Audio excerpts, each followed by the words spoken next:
Alright, let's get this done. Alright, I don't have to tell you my name. Let's just get this over it. So essentially, for chapter 8, what I'm covering is 8.2. As you can see here, global thermal energy transfer. But it's a big word, fancy nonsense that I'll cover quite quickly. Essentially, in a nutshell, damn bugs. It's essentially what is radiation, how does, for example, the sun, in general, stars, emit energy. In this case, it'd be in the form of electromagnetic radiation.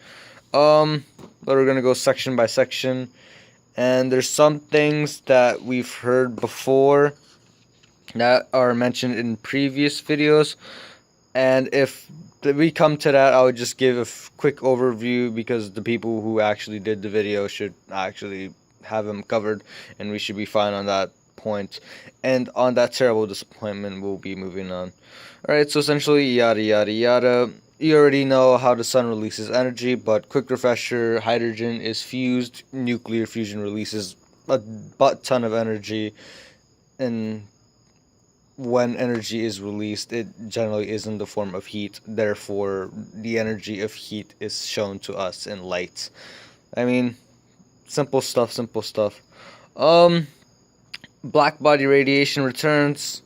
I do not know how many times you've heard the term black body. If you do not know what the term black body is by now, you've probably not been catching up. But essentially, black body is where all light is absorbed, and where in this case, it's essentially it's just the idea that the darkest color emits the most radiation, and that's it. Darker things radiate more energy than anything else, period. Let's move on. Now, on that note, we're referring to black body radiation. We have a term now called emissivity. Emissivity? There you go, emissivity. And don't worry, do not fear, these fancy equations are on the booklet. You have to make sure. And right there, kiddos. So do not fear, you don't have to memorize this. This is generally just an example about explaining the Stefan Boltzmann law, which of course is another constant, which is all you really need to know about it. If you know when to apply it, you just throw it in, because I'm sure it'll actually tell you. And also the constant's also in the booklet, so that always helps out. Anyway, emissivity, essentially is just how much radiation a body emits. In this case, it goes back on black body radiation.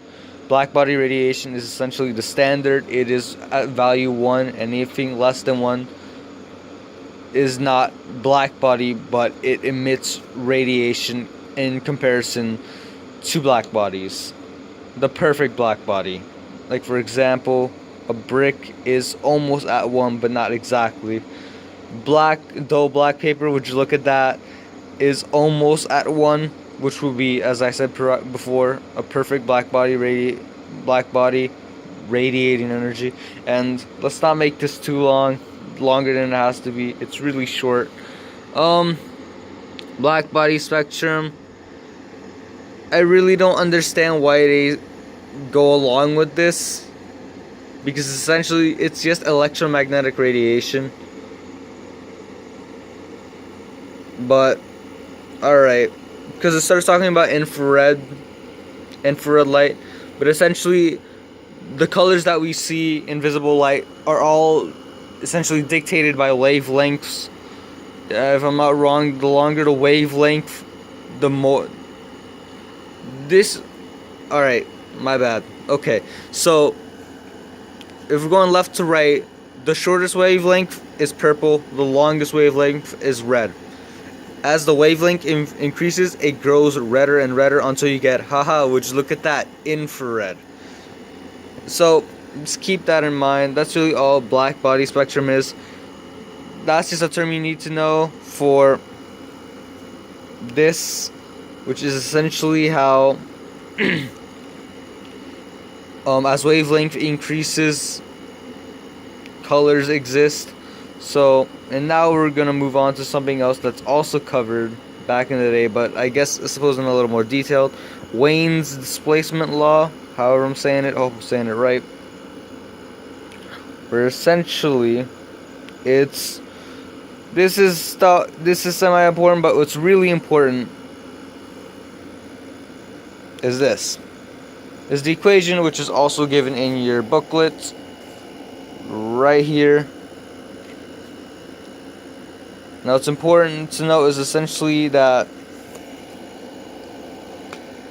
you can calculate. Man, alright. I'm spazzing here.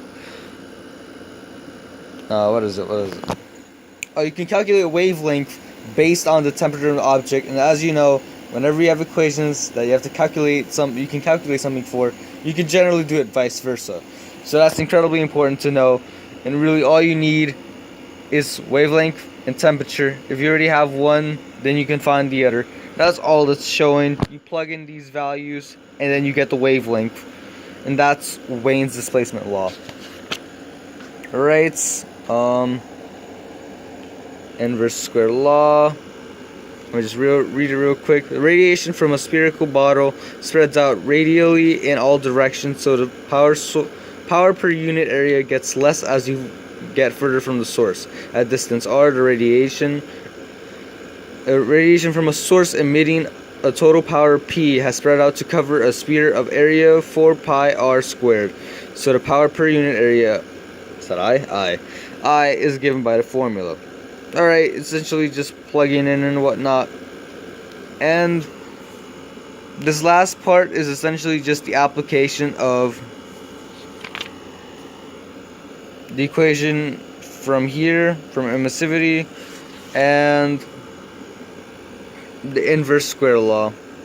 Because of course they show the workout. And this is essentially just calculating what's the process to get the solar constant. But if they're talking about the solar constant, it must be a constant. Which, I know, that sounds dumb, but when generally we're dealing with constants, it's what we apply into something else. So, on that note, this information, don't test me on this, but it shouldn't really be relevant. What really matters is what's the constant value, which in this case is, forgive me if I'm saying this wrong, 1,400. I do not know the units, forgive me on that, but you can always look that up. And you'll probably apply that in various other equations and in situations where you're involving other stars, because as you know, generally when we're dealing with other stars, we use our sun, the closest star to us, in order to measure certain values that are related, like luminosity, apparent brightness, energy released in this case, and heat. So on that note, there's not much to cover, not much else. Everything else I believe is not in my jurisdiction, even though it's visible light and ultraviolet. But oh well, I'll leave that to someone else. And on that note, I'm done. I'll drop those questions, and that's all. Alright, I'm done. I'm out. I need sleep.